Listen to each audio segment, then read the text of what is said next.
Hey, Matt here. Another weekend video. This is going to be the top albums of 1969. As always, it took a long time to get these CDs out of my closets and onto my table and in the order I wanted to present them in. So I hope you guys enjoy these vids. Okay, 1969 was another big mammoth year, as all the years in the late 60s were. You had, well, it was the end of the decade. And, you know, you had Woodstock and you had Altamont and you had pretty much the dissolution of the psychedelic movement. In England, anyway, it kind of moved on into the progressive rock movement, the prog movement.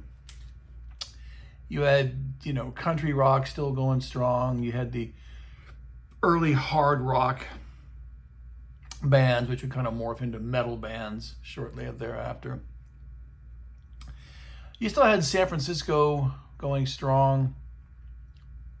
You had pre-punk bands like the Stooges and the MC5, Velvet Underground, but they didn't make a punk album that year.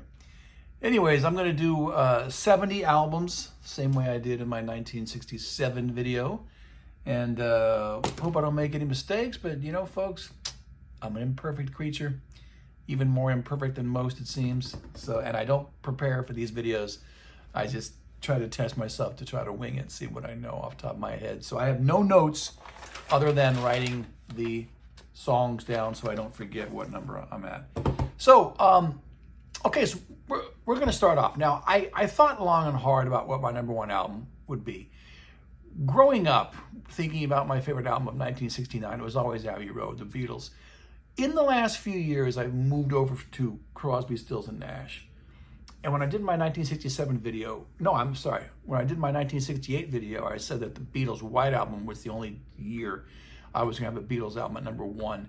Well, at the last minute, I changed my mind because I'm having Abbey Road as my top album for 1969.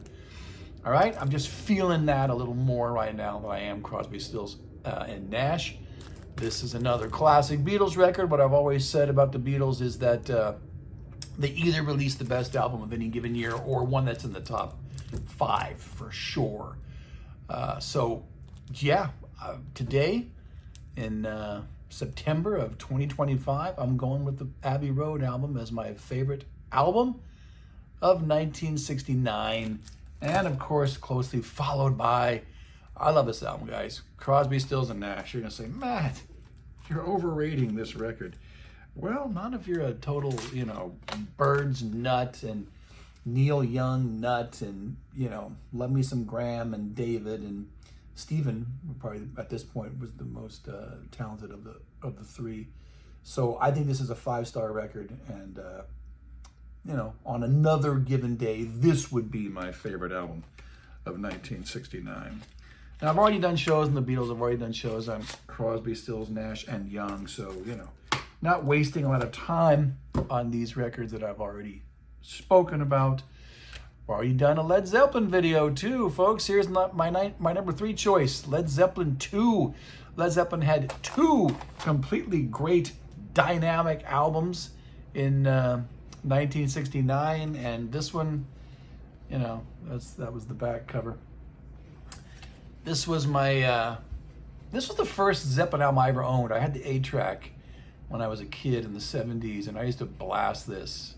And it wasn't until I was in junior high school, so it wasn't until the late 70s that I even had this record. I was in other hard rock bands before Led Zeppelin. Kiss was a big one for me when I was a kid. When I was like 10 years old, I was in the Kiss Army, 1975. So when I got a little bit older, though, I realized, wow, the hip kids are like, you know, they like Led Zeppelin. So I moved my allegiance. Led Zeppelin 2, The Brown Bomber, an outstanding album. It's a classic. The first 10 will all be 5-star classics.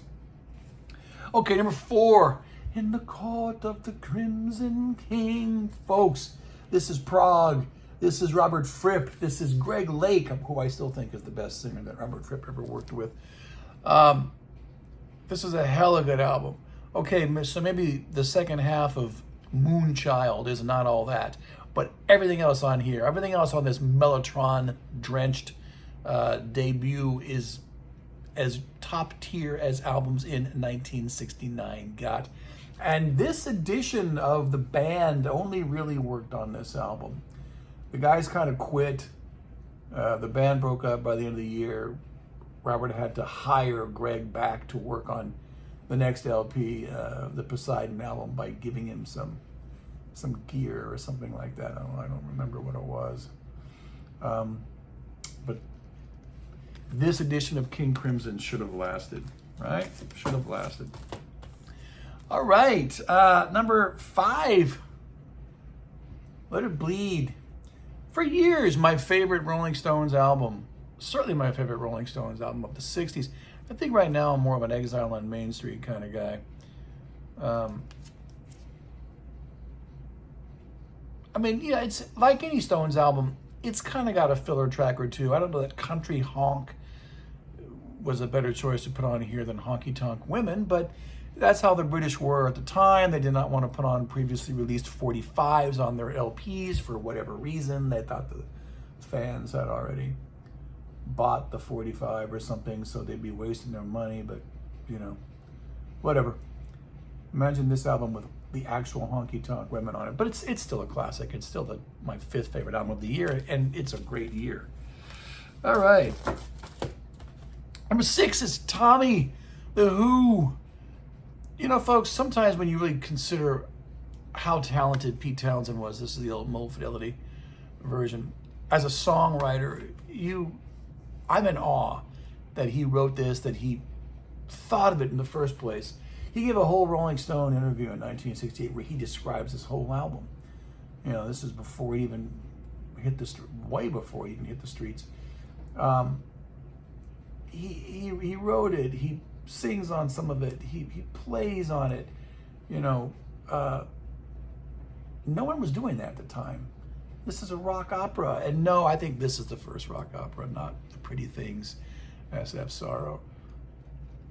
Yeah, you might have some songs in here that you feel don't work, but I think more songs on here work than, you know, Genesis's Lamb Lies Out on Broadway. And then Pete did it again a few years later with Quadrophenia. It's another 5-star classic rock opera album. So, Tommy, number 6. The Band. This is their greatest album. Music from Big Pink had been a classic the previous year. It totally changed the way a lot of people felt about rock music. You know, it was more of a back to the roots kind of thing. This kind of Americana blend of, I'm not even gonna say it's country, because, you know, these guys were not, first of all, they were all Canadians except for the drummer, Levon Helm, right? It just kind of sounds like music that you would hear 100 years ago. And that was back then in the 60s, so that would be like the 1860s. Of course, they're playing electric instruments, and they didn't have electric instruments in those days, but it has that vibe, you know what I mean? Anyways, The Band. As good as North American music got at the time. All right. Number 8 is Led Zeppelin. I'm not going to have this too far away from Led Zeppelin 2. It's not that much of a worse album. It's another classic. You know, I definitely had this album. The Zeppelin catalog was a catalog, well, much like Kiss. I had all of the Zeppelin albums when I was a kid. At that point, you know, in the late 70s, when I began to acquire these albums, I got them all real quick. There weren't too many bands where I had all their albums, but Led Zeppelin, you know, this was before Into the Outdoor had even come out. So this is another classic. You can say nothing else sounded like this at the time, but of course there were forerunners of Led Zeppelin. This is basically, you know, bluesy hard rock, something that Cream had been doing, except Cream was big into psychedelia, and there's not that much psych on here. Dazed and Confused, you know, maybe. But it's sounding like a whole new thing. This is sounding like the 70s, right?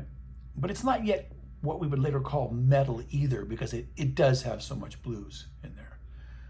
But it's another classic album. And rounding out my top 10, you know, I am a Kinks fanatic. Arthur. Here's my little box set of Arthur. I don't remember if I showed you guys this in my Kings video or not. Arthur's another great album. It's the last Kings album that I have a mono mix, although the stereo mix is better. This is 4 CDs, book, a metal badge, the stereo album, the mono album, the great Lost Dave Davis album, demos, rehearsals, etc. This is like a concept album too, you know. I think this was a soundtrack to a TV show or something that Ray had been commissioned to write. I don't remember. See, this is where I get in trouble. This is where people are gonna be like, "No, man, you got it wrong," and I don't want to be rude and say, "I don't really care," you know. Just look at the album as it is, and not as a soundtrack to something else. Every song is killer. This is the Kinks when they, you know, when they were on a streak of releasing one great album after another for years. All right, and that was number 9, right? Number 9. For my, I said that was rounding out my top 10. This is rounding out my top 10. Live Dead, The Grateful Dead. This was I don't remember. No, this was not the first Dead album I ever heard, but it was the first live Dead album I ever heard. Unless I heard the 1976 Steal Your Face album, because a friend of mine owned that in high school, and I did not own this in high school. But this was the first live Dead album I ever owned. It's a double LP, one of the great live albums of the 60s, very much a San Francisco band. This is kind of what we wanted the Dead to sound like. It does contain a too long, in my estimation, version of Turn On Your Love Light, the Bobby Bland number. The edited version of that song, I think, is much better. And that version later appeared on a Dead best of album. The one that came out in '74, I can't think of the title. Not A Long Strange Ship It's Been, but one before that. Skeletons in the Closet, I don't remember. Anyway, Live Dead. That is my number 10 most favorite album of 1969. Okay, this is 11 through 20. I'm starting off number 11. Narrowly missing the top 10 is Jethro Tull's Stand Up. This is another classic, folks. We're still in 5-star territory here. This is, you know, Tull will later get the prog nomenclature, but at this point they're still like a rock band with folky overtones, because there's a lot of acoustic guitar on here.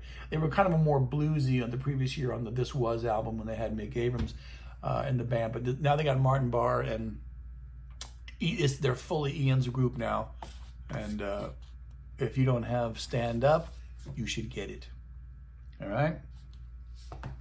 Okay, number 12. Everybody knows this is nowhere. Neil Young. Neil Young, I'm a huge fan of all these guys. CSNY,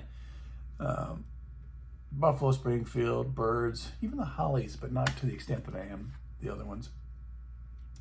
Neil Young really distinguished himself with this album. The previous year in '68, he had released his first album, Neil Young. I like that record, but this was a great album, as opposed to that album being a good one. You know, it's got the long jamming Down by the River and Cowgirl in the Sand, but the title track is great. Cinnamon Girl was all over the radio growing up. Those 4 songs alone make this a great album. Okay, number 13, the Flying Burrito Brothers, The Gilded Palace of Sin. You really can't see that. No, see, this 2 first CD has both of their first albums, 2 albums, of that album and Burrito Deluxe. And so you get the burrito on the cover, and the guy standing around, or what was on the cover of Gilded Palace of Sin. This is Graham Parsons' big project. After the Byrds, after the classic Sweetheart of the Rodeo album by the Byrds, this is his album, which he took Chris Hillman and Michael Clark with him. So you got, oh, I don't see Michael Clark on there. I thought Michael Clark was on this album. Jeez. Anyway, so you got some Byrds on here, and you got what is it, Sneaky Pete Kleinow. It's a great album. Graham is writing well at the time, because he only really wrote that one song on Sweetheart. Gilded Palace of Sin, country rock at its finest, folks. Number 14 is Stand. Stand functions as my favorite San Francisco album of 1969, narrowly beating out, you know, the three great works by Creedence Clearwater Revival. I'm going to have all three CCR albums on my video today. I'm going to have 3 Fairport Convention albums on my video. Stand is... it's my favorite Sly album. I know that an album, you know, like the one from '71, his Drug album, that's a classic album too. But this is the way we like to hear Sly. Optimistic, you know, making party music. The drugs hadn't set in yet. There's a riot going on, is the name of the album. Sorry, it wasn't coming to me. All right, so Stand, number 14. Number 15, Eric Clapton always gets a look in these years, and this is Blind Faith. I decided not to include Cream's Goodbye. I like that album a lot too. I just like the albums I'm putting in my top 70 more than that one. But this is the old Mo-Fi edition of Goodbye. Hell, he's got 2/3 of Cream on here with Ginger Baker, Rick Gretsch, who had played in Traffic, and of course Steve Winwood from Traffic. Did I say Rick Gretsch was from Traffic? He was from Family. Jeez. I'm just talking off the top of my head. I don't know what I'm saying. Early Dementia, folks. This is a great album. Okay, number 16 is Willie and the Poor Boys. This is my favorite CCR album of the year of the 3 that they made, although they're all great. I'm talking about Americana, you know. Only this rocks harder than the band. All right. You notice I'm not naming any songs. I've done videos on all these bands thus far, right? Yeah, I don't think I've come across a band yet that I haven't done a video of. So Willie and the Poor Boys is my favorite Creedence Clearwater Revival album of this year. Okay, I'm also putting Green River as the next one, number 17, because there's only a hair's difference in quality to these ears in these 2 records, Willie and Green River. What a hell of a double album that this would have made. All right, and with tons of hits on these albums. Okay, number 18 is the Chicago Transit Authority. Did a Chicago show. This is still, to this day, many people's favorite Chicago album. This is the Quadio disc from the Quad box set. All those early Chicago albums were in Quad. It's got filler on it. I must admit, I get a little bored when Terry Kath plays his elongated solos, but when he's not taking a 5-minute solo or more, I love when he's more concise in these songs. Plus, he could sing and he could write, but the whole band was great at this time. They even had a political bent to some of this material. They weren't just a pop group yet, but Robert Lamb's pop songs were fantastic, just next level. All right. Okay, number 19 is The Velvet Underground. 1969, their kind of mellow album, their singer-songwriter album, Lou's. I don't mean Lou was responsible for most of the material anyway. This is another 5-star record. This cannot be beat. This is the big box set. That's all the stuff you get. 6 discs. If you ever want to pick this up. I love it. My appreciation for the Velvets has only grown over the years, and I've always loved them. I've had all their material since the 1980s. I did not grow up with this stuff in the 70s, but I was aware of it though through the Paul Campicini book. But right now, I would probably say still the Velvet Underground and Nico is my favorite. But for my second favorite Velvet's album, it's either Loaded or it's this one, Velvet Underground. Okay, and Bayou Country would be my number 20. I'm going to round all 3 CCR albums get a look in 11 through 20. Some will tell you this album came out in late 1968, but most Most online sources will say 1969. This is the DCC Steve Hoffman version, as were the other two CCR albums I showed you previously. This says on the back, recorded 1968, released in December 1968. It says that right there. But this is the only disc that I have that makes that claim. Every other place online source that you look at says 1969. So I'm going to consider this a 1969 album. All right, I'm going to go with the majority opinion here. Okay, let's do 21 through 30. Santana. I know, I got me a lot of Bay Area bands on here. This is the quad mix of, this is a great album, folks. This is another, we're still like in 5-star territory to me. I think all these albums are just classics. I like everything on here. This fusion of rock and the Latin thing was pretty much, I mean, you know, you had hints of this with Willie Bobo and the Village Callers and, oh, I don't know. I'm sure, you know, Gabor Szabo, but not so much the rock thing, just the kind of pop Latin thing. When Carlos adds his guitar to it, that's what makes it unique. All right. So Santana is number 21. Another debut is the Stooges at 22. Everyone loves this one, right? I mean, just because it's got 1969, I Want to Be Your Dog, No Fun.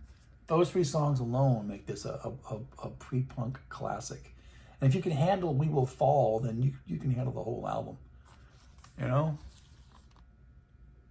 The debut album from Iggy Pop, the Stooges.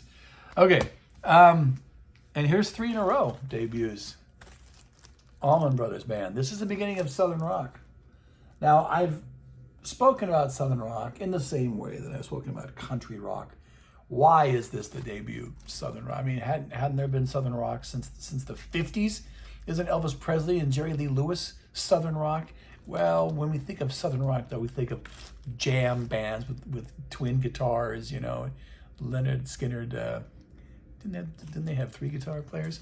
You know, Marshall Tucker Band and so forth, Outlaws. This is it. It all stems from this record, and it's a great one. This one's underrated. This is when This is when Greg was the main songwriter of the band, but I love everything on here. Okay, Trout Mash Replica. Guys, I've been promising you a Beefheart video for a while. They're sitting here. I'm gonna do it. I'm gonna do it this month in September. All right. I can't guarantee I'm gonna do it in the next week or so, but soon. This is a double album. It's produced by Frank Zappa, although I think he just recorded it. It's not an easy listen. I remember the first time I ever heard this record.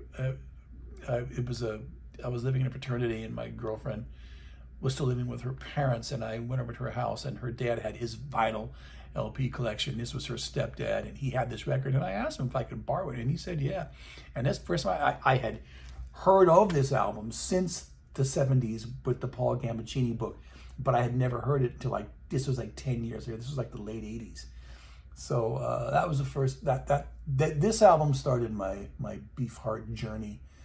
It's not an easy listen, but it's so unique. Again, you just, you never, at the time, this must have just been mind-blowing. I doubt that people even bought this record in 1969, but those that did, I'm sure, were like, damn, what the hell is this? Okay, 25, MC5, big MC5 fan, did my video. I guess Beefheart's the first artist that I've shown you that I've not done a video of yet, because I've done MC5. This is live. This is the hardest rockin' live album released in the 1960s. This is pre-punk. This is pre-metal, but again, too much bluesy overtones to be real metal. But it's raucous live party music, Detroit style, kick ass in the best sense of that term. All right, MC5, kick out the jams, MFers. Okay, I'm rating this one pretty high. Number 26, the Rod Stewart album. This kind of Beggar's Banquet cover. It was called An Old Raincoat Won't Ever Let You Down in England, and that's a better title, and it's a better LP cover. Anyways, this is the way we got it in America. It's a great album, though. It's a great album. He was still with the Jeff Beck group, I think, at this point. We're going to get to Beck a little later on. So I guess he was like on loan from the Jeff Beck group to make this solo record. And he also, like, later on did the Faces' first LP. So he was just, Rod was just all over the place in that late 60s, early 70s rock scene. Okay, I told you I was going to have some Fairport Convention albums. Got to have some English folk. This is Unhalf-Breaking. This is my favorite of the three 1969. I love their first album, too, in 68. Why didn't I have that on my 1968 video? Your guess is as good as mine. Unhalf-Breaking is it's a great record. I mean, you know, you got Richard Thompson and you got Sandy Denny, and all these songs are good. They were better than Pentangle at the time. I thought about including Basket of Light on this. Basket of Light was the first Pentangle album I ever owned. But again, every album that I'm going to show you today in my top 70, I appreciate more than Basket of Light. So here you go. Okay, that was Unhalf. That's number 27. 28. 5 Leaves Left. Nick Drake. All three of his albums are classics. This is his first one, his first great one, but they were all great. Five Leaves Left. Singer-songwriter. Once you hear him, you will not forget Nick Drake. One of those great artists who only made 3 albums. There's great bands like that. Buffalo Springfield, Big Star, you know. MC5, Stooges. Okay. Happy Trails is 29. Quicksilver Messenger Service. Did my Quicksilver show recently. You guys know I'm a huge fan. Looked at Quicksilver's on this poster. Quicksilver's on that poster. This is when they were unbeatable. That twin guitar sound, you know, from John Cipollina and Gary Duncan was, you know, this is the same year as the first Allman Brothers album when you have, you know, Dwayne and Dickie, but these guys had perfected it by then. I love the first Quicksilver album in 68. Love this album. Later on this year, they would also do Shady Grove. I only like about half that album, though. But this is great. Most of it's live, but not all of it. All right. And 30, another San Francisco band, Volunteers. This is my second favorite Airplane album after Surrealistic Pillow. Just get this normal, you know, remastered CD, and you get the bonus tracks, and there was never a mono mix, and so there was a quad mix, though. Too bad you can't get that on Blu-ray now. Volunteers, that's my number 30. Okay. All right, let's do 31 through 40. Sorry, I moved the phone. 31 is yet another San Francisco band, folks. Grateful Dead, Oxamoxua. This kind of Baroque psych album. Doesn't sound anything like Live Dead, which came out the same year. Doesn't sound anything like Anthem of the Sun, which came out in 1968. Doesn't sound anything like the 2 country rock albums they would do in 1970. That's what I really like about the Grateful Dead at this point in their career. They did not make albums which sounded the same, but they all sound like the Grateful Dead. All right, get this 50th anniversary edition because you get the original 1969 LP mix. All right, Oxamoxula, number 31. 32 is Miles Davis. In a Silent Way, this is classic. This is like, you know, pre-ambient. Eno could only wish he could make an album this great. This actually is it's a Japanese 5.1 mix. All right. In a Silent Way is Miles' masterpiece for 1969. Better than Phyllis to Kilimanjaro. Methinks. All right, 33, Nashville Skyline. Even Bob Dylan cruising, on his talent is still, better than most people. This is the, This is the S8 CD with the surround sound mix. None of my Dylan surround sound mixes sound all that great except for Time Out of Mind. All right, Nashville Skyline. That's the last great album he would make for years, I think. All right.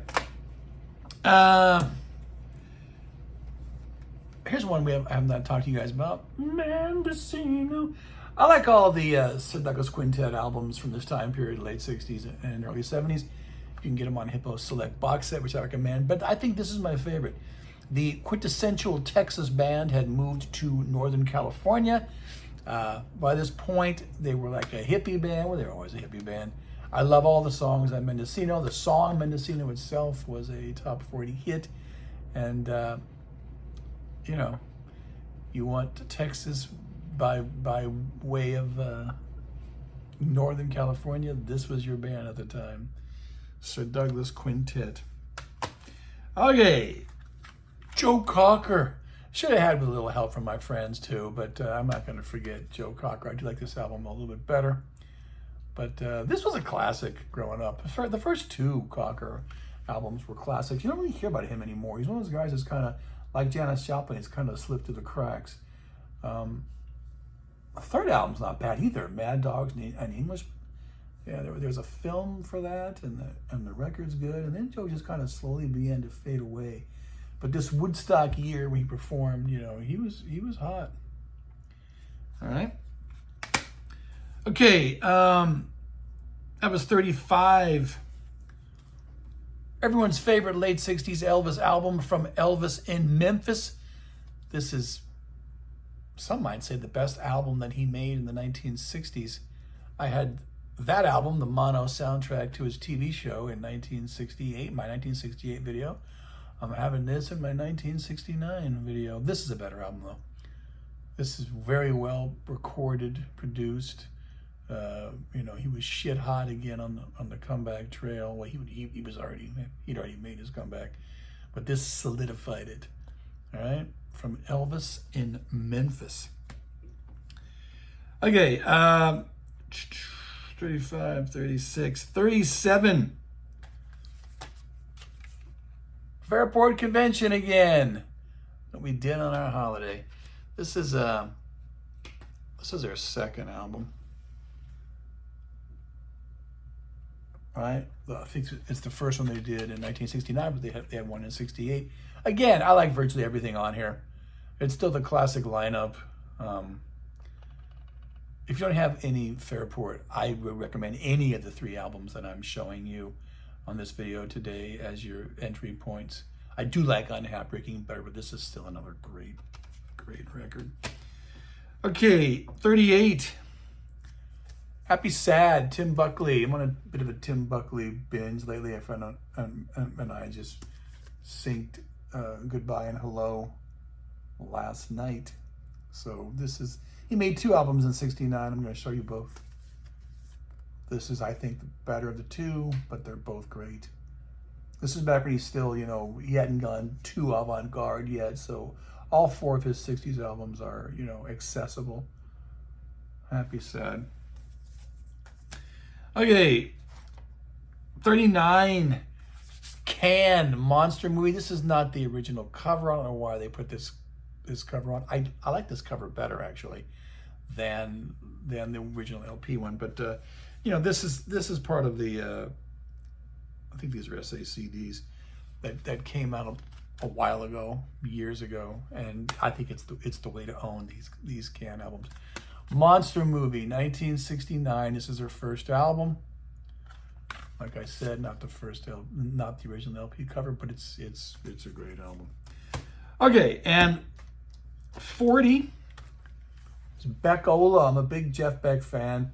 Led Zeppelin had kind of stolen the Jeff Beck group's thunder by this point, but this is still great. This, again, Rod is still on this album, and it rocks hard.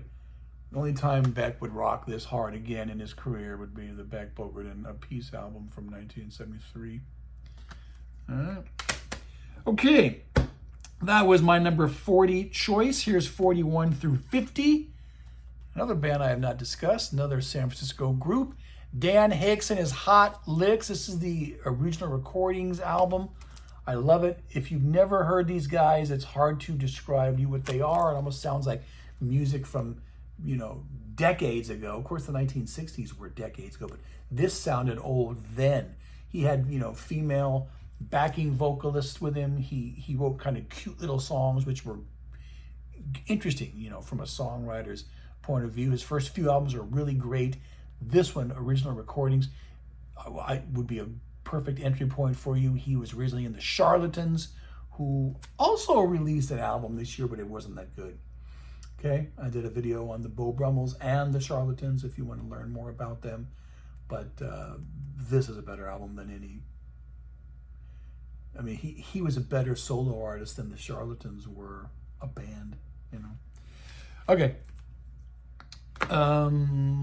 42 is the next Tim Buckley album, Blue Afternoon. See, I didn't put this too far after Happy Sad. Blue Afternoon was his second album in '69. I think he recorded Lorca before this, but it wasn't released until afterwards. But this is accessible. It's got some beautiful material on here. Also beginning to slightly get avant-garde, but it's still, you know, listener friendly. All right, so Blue Afternoon.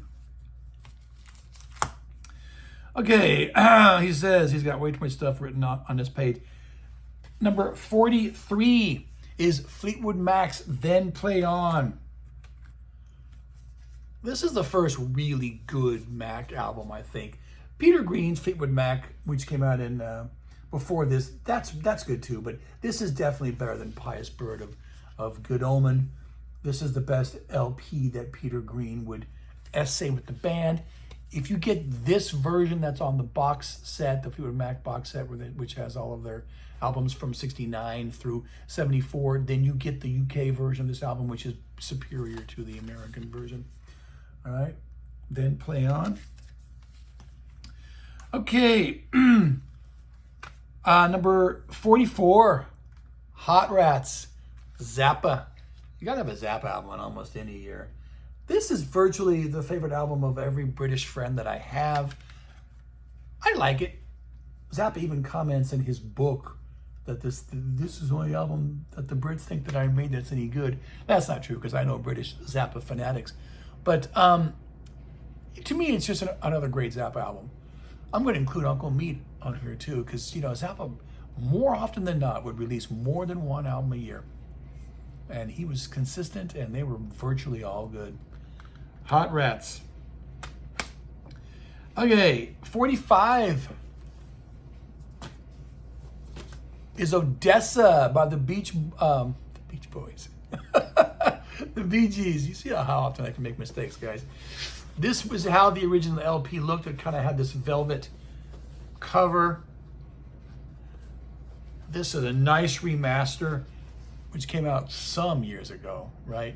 A long time ago. And you get so many things in here that it's like, definitely makes it worth your while. I like Odessa more than I like either of the two 1968 Bee Gees albums. And I included both of those 1968 Bee Gees albums on my video. So I'm a Bee Gees fan in the 60s. All right. I like that early sound they had. Very lush produced pop. All right. 46. My boy Leonard Cohen, Songs from a Room. A glaring omission of mine was to leave out songs from Leonard Cohen, you know, the debut album in 1967 on my video. I don't know what I was thinking when I did that, but I'm not going to forget this one, Songs from a Room. I don't like this album as much as the debut, but it's another, I mean, he didn't make weak albums, you know, so this is good too. All right.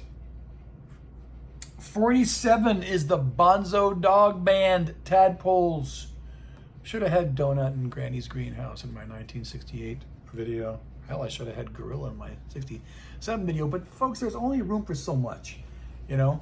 Tadpoles is the one that's got I'm the Urban Spaceman on it. Although I think in America, our version of the Donut album had that song too. But I don't know. I only know the British versions of the Bonzo Dog band's LPs. Great. The first three are easily the best Bonzo albums. Okay, 48.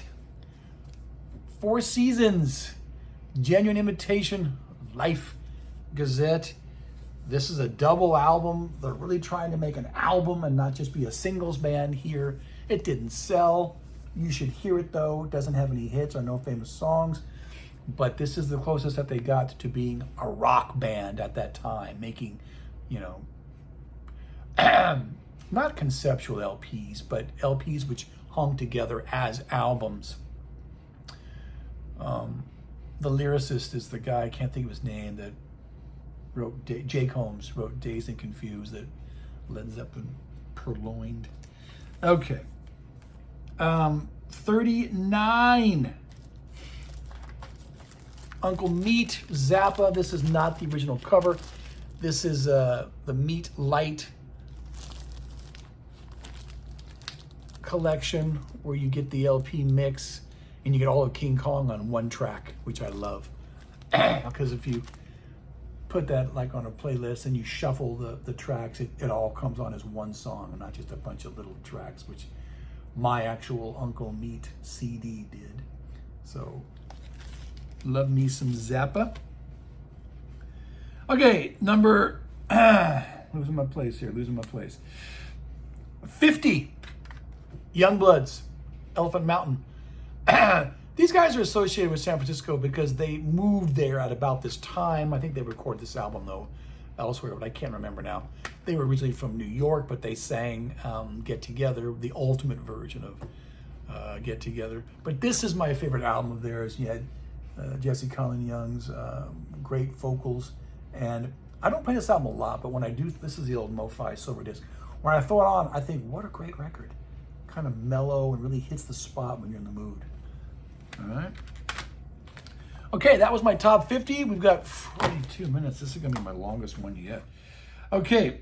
Wow. All right. This is 51 through 60. Last of my Fairport Convention albums, Legion Leaf. This is where they really got into like British folk rock, you know, where they're taking old folk songs and gussying them up for a modern audience. Of course, the Byrds have been doing that for years anyway by then. But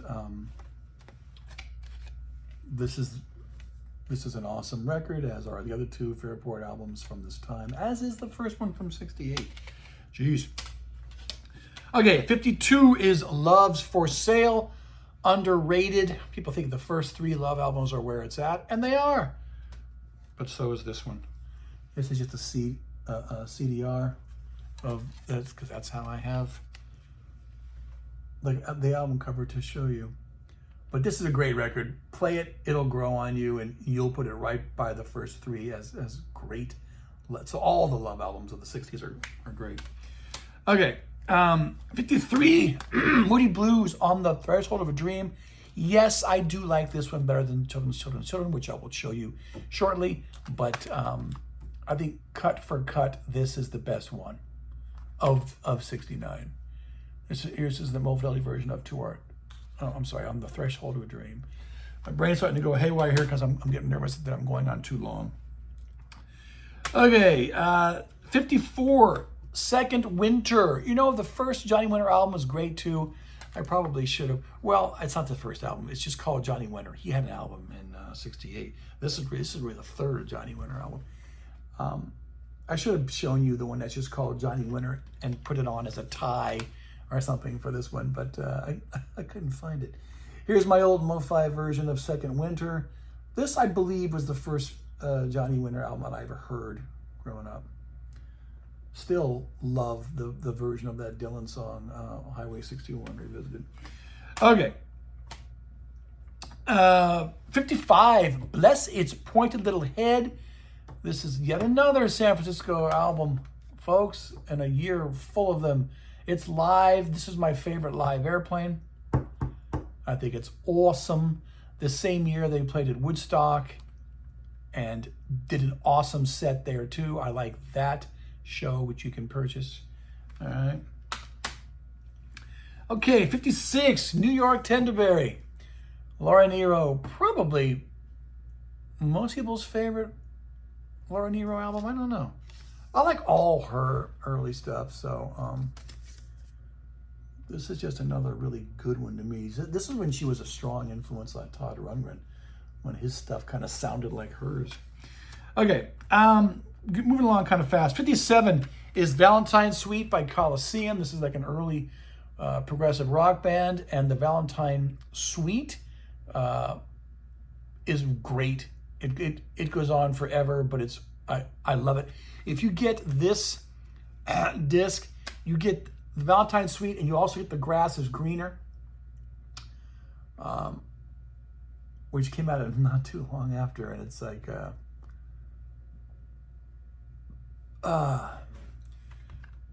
two early albums by Coliseum. This was not their first two albums though. For Those About to Die or whatever was also out around this time. But I got a handful of Coliseum albums, so this could be my favorite now that I think about it. Okay, number 58 is Ball by Iron Butterfly. This is underrated. They never released a classic album, but I like them anyway. They have that cheesy kind of organ-drenched psych sound. I have that box set, which has all their early records. The first three, though, are the ones that count, I think. Heavy, Inagata de Vida, and this. All right? So they kind of had that poor man's Doors or Seeds sound, but with, Doug Ingles, heavy vocals, whatever. I like Iron Butterfly. I'm unapologetic. All right, losing my place here. Brave New World, Steve Miller Band is 59. 2 albums by Steve Miller Band this year. I like Your Saving Grace, but I like this one better. This is a strong. All these early. The first 3 Steve Miller Band albums could be his best, and this would be his third. Brave New World. Okay, number 60, Joni Mitchell's Clouds. We used to think this was a classic. It's just that she made so many better albums in the 70s. The reputation of this album kind of dwindled, but when I was growing up as a kid, this was considered a great singer-songwriter album. It's better than her first album, Joni Mitchell, or Songs for a Seagull, whatever you want to call it. But again, the only reason we don't think this is a better album is because she made better ones. All right? That's number 60. All right, God, down to the last 10 here. Move them in front of me. Okay, 61 is Harry. Found My Harry Nilsson box set. Harry's a great album. All right. The second one, Aero Ballet, I think is my favorite one, but this could be my second one. Second favorite. This is awesome. All right. Harry. That's 61. Johnny Cash at San Quentin is 62. This is his second classic live album. After Folsom Prison in 68. It's got a boy named Sue, which is his biggest hit, really. It's just a novelty song, though. I mean, he should have been known for better songs than that. 63, San Francisco, It's a Beautiful Day.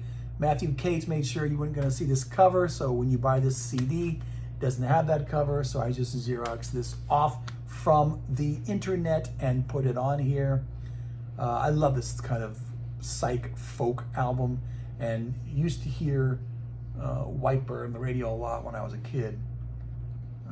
Bombay Calling was used by Deep Purple, the intro to that song for their Child in Time number. I love this album. Okay, number 64, Jack Bruce, Songs for a Tailor. Here's the surround sound mix. Doesn't sound anything like Cream, but I like the record. I like the way he sings. I like the way he plays. This was the first time I think we had heard songs or theme from a Mediterranean Western, which of course Mountain would do after this, and probably do a better version. But anyway, 3 discs and a Blu-ray. If you like the album, you can't go wrong. Okay, here's 65 to our children's children. Promised you 2 Moody Blues albums, and here it is. Okay, another Mo Fidelli one. Moody's. Even though I like both of these albums, you probably could have had a 5-star album if you'd taken the best songs from this and the best songs from On the Threshold of a Dream, put them on one album. But that's okay. I mean, they got enough great material to make for 2 albums this year. There were 2 Birds albums in '69. Didn't use either one. Like them both, but I like the albums I'm showing you better. Okay. Boz Scaggs, 66. Boz made his name in San Francisco. Wasn't from San Francisco though. He was fresh out of the Steve Miller Band because he had made 2 albums with those guys in '68. Jan Winter from Rolling Stone produced this. Duane Allman plays on the title track, which I used to hear that on the radio growing up as a kid. Don't hear it too much anymore. It's too long. This is a great album. Don't know if we're going to consider him a San Francisco figure at this time. I probably still do, but whatever. Okay, Dusty in Memphis is my 67th choice. I'm putting this above any Aretha Franklin album in '69. All right? Even though I do not put Dusty above Aretha as a vocalist, this is a great album. She didn't record this down there, though. She didn't get along or didn't want to be with the musicians when they were recording or whatever. You can look it up. But the end result is awesome. Okay, 68, Firesign Theater. How can you be, and get it right, in 2 places at once when you're not anywhere at all? Now, I put the Bonzo, in terms of comedy albums, I put the Bonzo Dog album above this, but you know what, guys, that's why the numbering system on these things it's arbitrary. This is how I numbered it today. If I had to do this same video next week and I had to choose all new choices, or just choose them again, I might put this above the Bonzo Dog Band. I don't know. This is way more complex. I'm gonna do it would be a good video to do the Firesign Theater and the Bonzo Dog Band. Show you how the Brits handled that kind of a surreal humor and how Americans handled it. Very different type of bands though. Anyways, let me some Firesign. Okay, 69 is Monster. I am a Steppenwolf guy, and I showed you Steppenwolf's first album in my '68 video. They did 3 albums in '69, but this is the one I'm going to show you. This is my favorite one, Monster. It's their most political album, I think. It rocks. I like it. John Kay. And my last one, number 70, is Caravan. This is from the box set, the Caravan box set. You get the mono mix, you get the stereo mix. This is early prog, but they were probably just progressive at the time because they don't really sound. There's a lot of psychedelia on this album too, so they would become more prog with the next album in 1970. So this is rounding out my top 70. This is a long video, 53 minutes. I haven't made a video this long in a long time. Until next time I do another year video, probably next week, Matt signing off.